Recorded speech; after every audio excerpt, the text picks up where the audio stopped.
Mesdames, Messieurs, je viens devant vous avec une seule mission, dire la vérité, toute la vérité et rien que la vérité. Nous vivons dans un temps où les repères vacillent, où les valeurs qui ont fondé notre société sont mises à l'épreuve. Notre humanité est notre force, mais notre fermeté doit être totale. Il n'y a pas de contradiction entre aimer son peuple et le protéger avec des mesures claires et exigeantes. Nous devons revoir la politique de laïcité de fond en comble.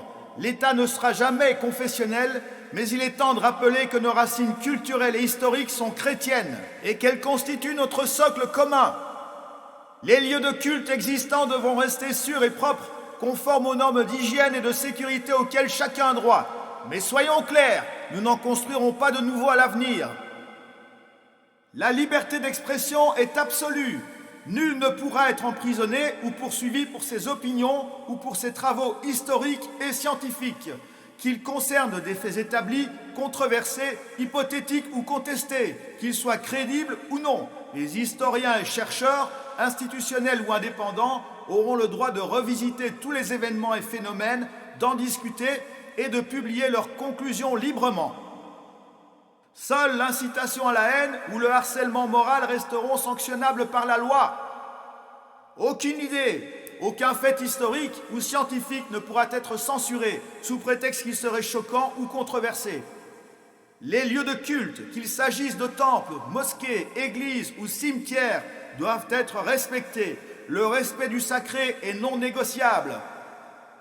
Toute provocation ou insulte dans ces lieux sera réprimée avec la plus grande sévérité. Trop de crimes restent impunis, trop de délinquants échappent à la justice, ça suffit. Chaque acte sera sanctionné, sans compromis, sans retard et sans excuse. Nous concentrerons nos efforts sur ceux dont nous avons la responsabilité. Quant à ceux qui ne sont pas citoyens et qui ont commis des crimes graves, ils partiront. En ce qui concerne nos prisons, tout d'abord, fini le mélange des petits délits et des crimes graves. De manière plus générale, chaque détenu devra disposer d'un cadre propice à la méditation et à l'amendement de soi. Nous pensons que la surpopulation carcérale ne permet pas cela.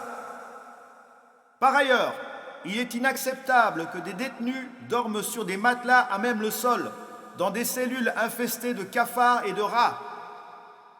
L'hygiène du corps sera pleinement accessible à chacun. Ce n'est pas un luxe, c'est la condition préalable à un retour réussi au sein de la société des citoyens.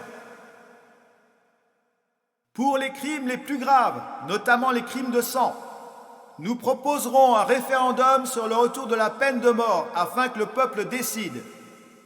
La justice ne sera plus un mot vide, elle sera une certitude, un mur infranchissable. Comprenez-le bien. Le clivage gauche-droite n'a plus aucun sens. C'est une arnaque, un moyen de diviser le peuple pour mieux maintenir l'ordre établi.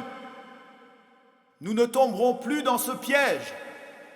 Nous voulons une politique qui dépasse les étiquettes, qui regarde les faits et non les dogmes.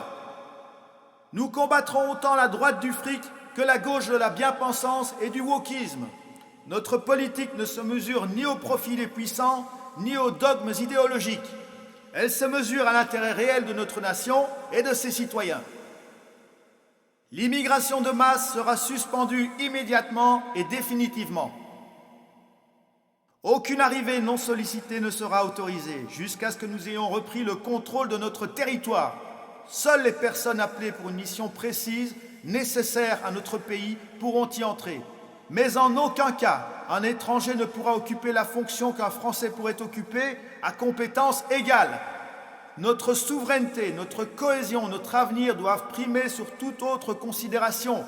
La fermeté, la responsabilité, la justice, c'est notre cap. Nous n'attendrons pas, nous agirons maintenant.